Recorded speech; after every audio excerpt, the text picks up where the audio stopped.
गुजरात के डांग जिले से इस वक्त की राहत भरी खबर। लगातार हो रही बारिश से यहां के बड़े छोटे डैम पानी से लबालब हो गए हैं। जानकारी के मुताबिक इस सीजन में अब तक डांग जिले में औसतन 84 इंच बारिश दर्ज हुई है।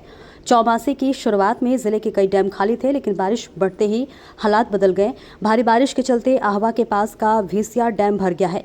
धौली दौड़ का चेक डैम छलक गया है, जबकि बोरखल डैम और सुबीरा तालुका के डैम भी पूरी तरह से भर चुके हैं। जिले के 40 प्रमुख डैम, सिंचाई विभाग के वेयर 2 के 14 चेक डैम, 12 नए चेक डैम और अन्य छोटे बड़े चेक डैम व वेयर में भी पर्याप्त पानी आ गया है। स्थानीय प्रशासन का कहना है कि 84 इंच बारिश से डांग जिले के लोगों को आने वाले गर्मियों में पेयजल संकट से बड़ी राहत मिलेगी। फिलहाल डैमों की लगातार निगरानी की जा रही है ताकि अतिरिक्त पानी को सुरक्षित तरीके से छोड़ा जा सके।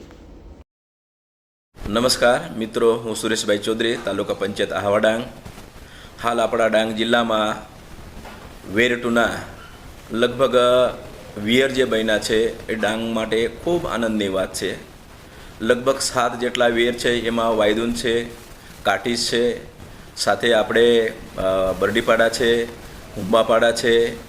आ विस्तारों में लगभग 7 जेटला वियरो बन्या है अने ए वियरो हाल जे 84 जेटलो टका वरसाद आपणा डांग में सर्वत्र थयो छे અને જે ડેમો છે એ આમ ભરાઈ ગયા છે, સર્વત્ર ડેમો ભરાઈ ગયા છે। એ આપણને આપણા ખેડૂતોને આવનાર દિવસોમાં જે પાણીની સમસ્યા થાય છે એ સમસ્યાનું નિવારણ થઈ જશે એવું મને લાગે છે, કારણ કે જે તે સમયમાં 2022-23માં ઘણો વરસાદની અછત હોવાથી, ડેમો ન હોવાથી ખેડૂતોને કે પીવાના પાણીની સમસ્યા ઊભી થઈ હતી। પણ આ વર્ષે આહવા તાલુકામાં લગભગ 87 ઇંચ જેટલો વરસાદ પડ્યો છે અને બધા ડેમો સરસલ ભરાઈ ગયા છે। લગભગ આ વર્ષે આવી સમસ્યા ન ઊભી થાય એવી આપણે ઈશ્વરને પ્રાર્થના કરીએ, કારણ કે ખૂબ સારો વરસાદ પડ્યો છે।